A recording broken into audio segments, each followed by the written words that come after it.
People think money solves problems. They imagine big houses, quiet mornings, luxury cars, and a peaceful life. No one tells you that some numbers are so big. They don't bring comfort. They bring fear. They bring obsession. They bring paranoia. They bring out the darkest parts of the people you trust the most. My name is Sara Williams. And for 5 years I lived what looked like a perfect life. A glass mansion by the ocean. White walls. Silent hallways. A house so beautiful it never felt real. A husband everyone admired. Successful. Intelligent. Respected. A life people envied. But perfection is just a costume. Behind that smile. Behind that house. Behind that marriage. Something was waiting. Something that would turn love into calculation. Trust into suspicion. And a husband into a threat. It started with a number. Not a phone number. Not a date. Not a code. A number with 8 zeros after it. $100 million. That number entered our home quietly. No alarms. No headlines. No celebration. Just a whispered sentence one evening. Sara, we're rich. But what he really meant was, Sara, everything is about to change. From that night, the air in our house felt different. The silence became heavier. His eyes stayed on me longer. His questions became sharper. And somewhere between his smiles, felt it. The moment when love steps aside, and something colder takes its place. This is not a story about money. This is a story about what money does to people. About what happens when someone you trust with your life starts seeing you as an obstacle. And I am telling this story because I lived through what happens next.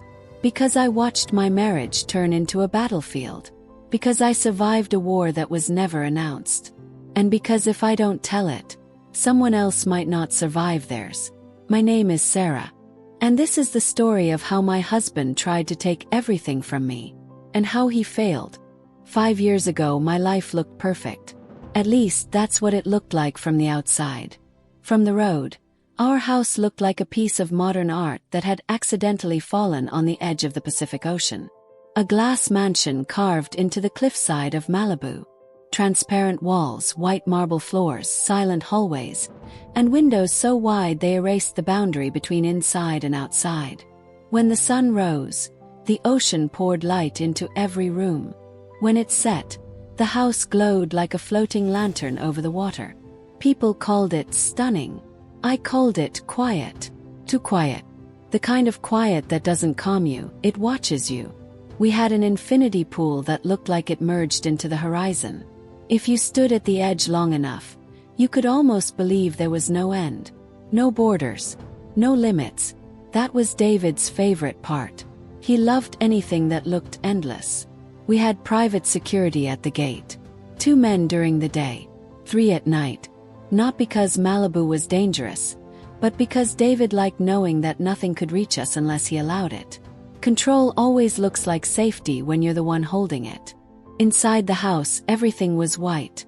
White walls, white curtains, white furniture. David said it made the space feel clean. I used to think it made the space feel empty. But I didn't question it. I rarely questioned anything back then. I was what people called lucky. Beautiful home. A powerful husband. A life people dream about. So I smiled. That's what you do when you're lucky. My husband's name was David Williams. If you searched him online, you'd find words like visionary, strategist, financial genius, self-made.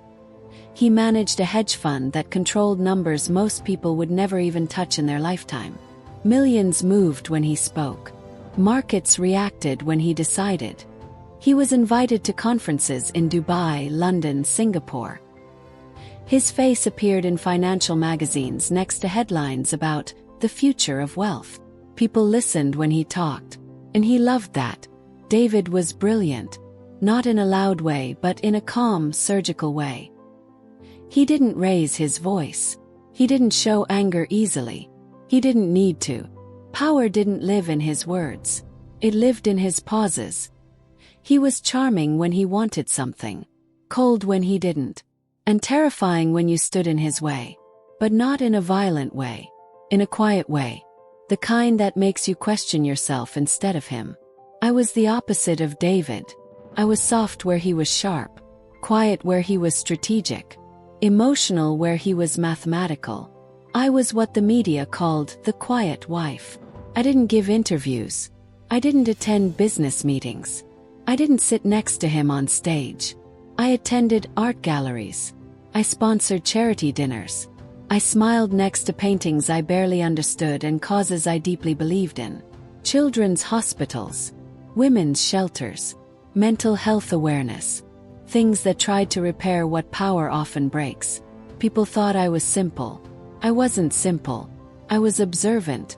I watched everything. I just didn't comment. Not yet. In public we were perfect. David in his tailored suits, standing straight, confident, untouchable. Me beside him, dressed softly, calm, supportive, safe. People said we were a power couple. They said we balanced each other. They said I softened him. They didn't know that power doesn't get softened. Gets hidden. And hidden power is always more dangerous than loud power. At night, when the house went quiet, I used to walk barefoot across the marble floors. No footsteps, no echoes, just me.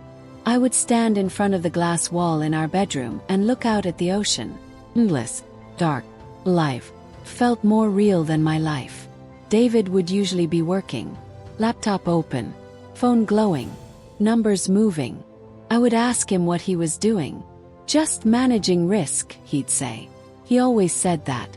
Managing risk. I didn't realize at the time that I was part of his risk portfolio. Our marriage wasn't unhappy. But it wasn't warm either. It was efficient. We didn't fight. We didn't shout. We didn't argue. We negotiated. Dinner times, travel schedules, appearances, charity events. Everything was agreed upon. Everything was structured. Love didn't feel like fire. Felt like a contract. And I signed it every day by staying. People envied me. They told me I was lucky. They asked me how it felt to live such a perfect life. I always said the same thing. It's beautiful. And it was. But beauty doesn't mean safety. Sometimes beauty is just a very expensive cage. One evening, at a charity gala in Beverly Hills, a woman took my hand and whispered, "You're so blessed. You married power." Smiled. She didn't know power always demands blood. Not immediately. Not loudly. But eventually. That's what no one tells you about power. It isn't cruel at first. It's generous, gives, builds, protects, and then one day, it decides it wants more. And when power wants more, it doesn't negotiate. Takes. 5 years ago my life looked perfect. That's the tragedy of it. The most dangerous stories never begin with screams. They begin with silence. With comfort. With people telling you how lucky you are. With you believing them. It didn't arrive with fireworks. No headlines. No champagne. No phone calls in the middle of the night screaming victory. It arrived quietly. Like a thought you wish you could forget, but can't. It was a Tuesday evening. I remember that because Tuesdays were the only days David came home before 9. The sun was still visible over the ocean. The sky painted in orange and soft purple. The house smelled like jasmine from the garden below. The kind of evening people write love stories about. David walked in without his usual confidence. His shoulders were tense. His jaw was tight. His eyes weren't relaxed.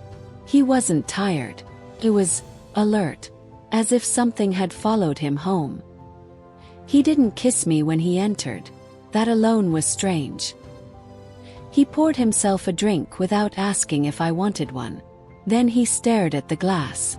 Not drinking, just watching the liquid move. "Sara," he said finally. That's how I knew something was wrong. He never said my name unless it mattered. "Sara, we're rich." I smiled automatically. It was a reflex. Social response. "We're already rich," I said. That's when he looked at me. Not like a husband. Like a man calculating distance. "No," he said quietly. "Not rich." Then he paused. "Dangerously rich." That word stayed with me. Dangerous. People don't describe money like that unless they already know what it's capable of. He sat down across from me and told me everything, or what he wanted me to know. A legal settlement, closed-door arbitration, corporate war that never reached the news. His hedge fund had backed the right company at the right time. Someone else had lost, badly. And in losing they had paid. $100 million. Clean, silent, private, frozen for 60 days. Joint ownership, both signatures required. Sounded simple. It wasn't. David wasn't smiling. He wasn't celebrating. He wasn't relieved. He was thinking. And when David thought like that, things moved. People got hurt. He stood up and walked to the glass wall, stared at the ocean, as if he was measuring something only he could see. Everything changes now, he said. Not happily, not sadly, just factually. That night the house felt different. Not louder, heavier. As if the walls had thickened. As if the air itself was watching us. David didn't sleep. He sat in bed with his laptop open, typing, reading, calculating. I pretended to sleep. I watched him in the reflection of the glass. His face looked sharper, colder, more focused than I had ever seen it. That was the first time I felt afraid. Not of him, of what he might become. The next morning he was different. Not angry, not rude, careful. He asked where I was going, what time I'd be back, who I was meeting. Not like a jealous husband, like a man securing assets. I had become part of the equation. Over the next few days, subtle things changed. My phone battery drained faster. My emails were opened before I opened them. My laptop felt slower. Someone had been inside my digital life. Not physically, strategically. David started bringing up strange topics. What happens if someone disappears? How long before banks transfer ownership? What counts as legal incapacity? He always framed them as casual questions, hypotheticals. But hypotheticals are just plans that haven't admitted themselves yet. One night he said something I still hear in my dreams. If something happened to you, the process would be simpler. He said it gently, almost lovingly. Then he smiled. I didn't. That was the moment I stopped being a wife. And started being a survivor. Smiled. Did normal. Played my role. But quietly, I started preparing. Copied documents. I recorded conversations. I moved small amounts of personal money. I installed hidden cameras. Not because I wanted to fight, but because I wanted to live.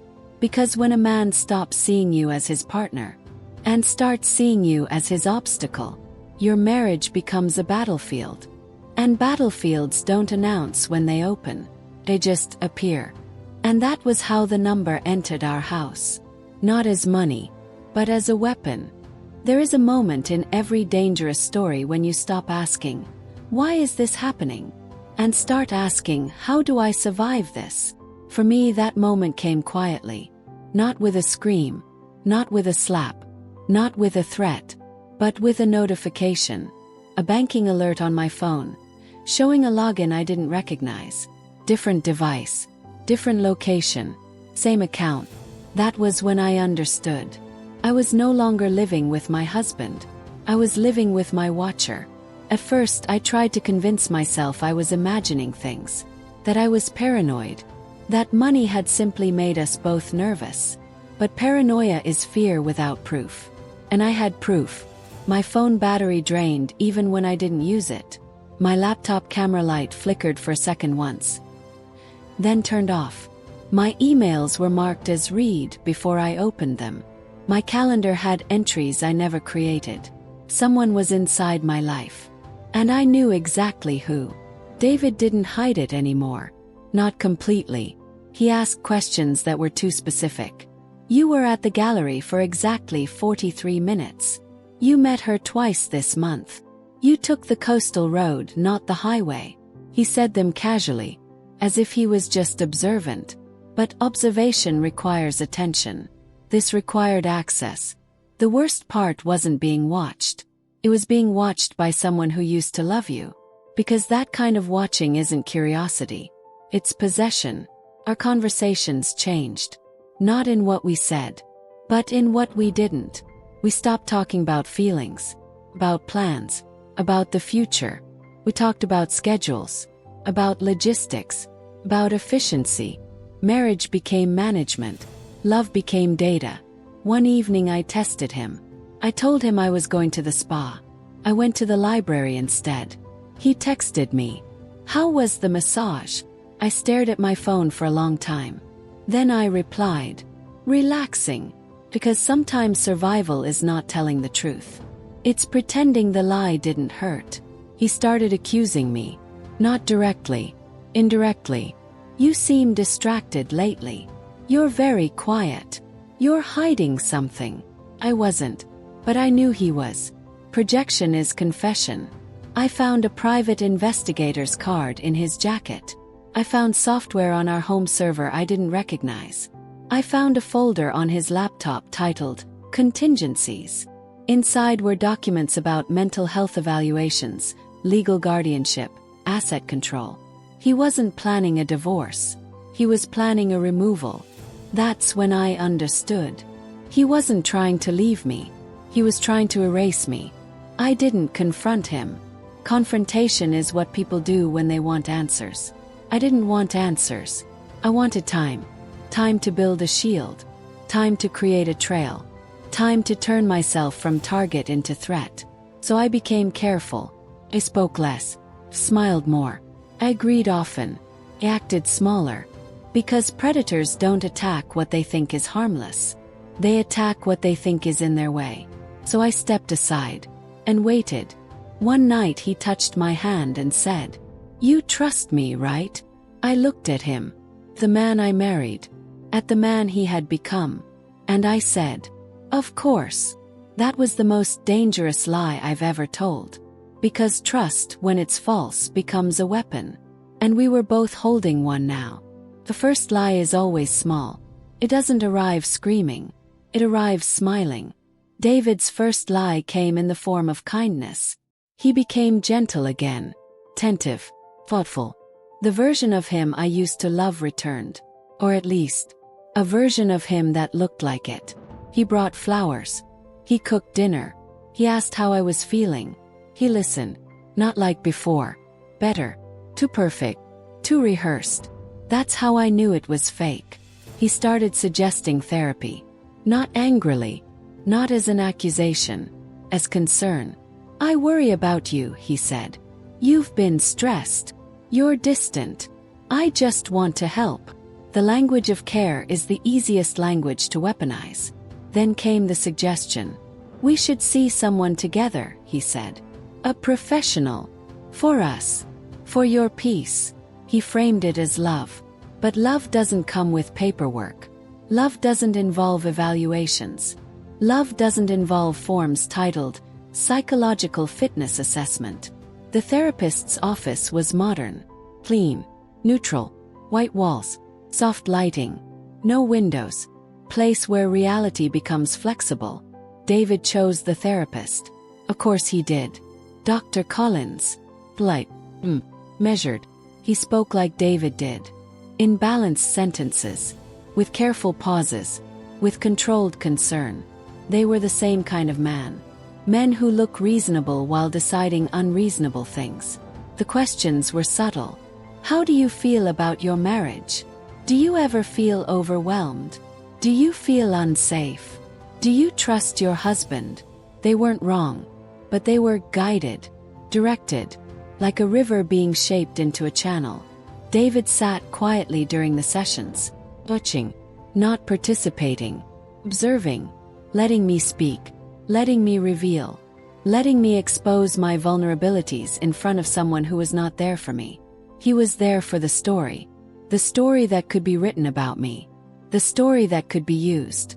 After the third session, Dr. Collins said something interesting. "Sometimes," he said, "people under pressure develop distorted perceptions." He looked at me kindly, as if offering a blanket, not a cage. David squeezed my hand in the car. "You did great," he said. That's when I knew the trap was working. Not on me, on him.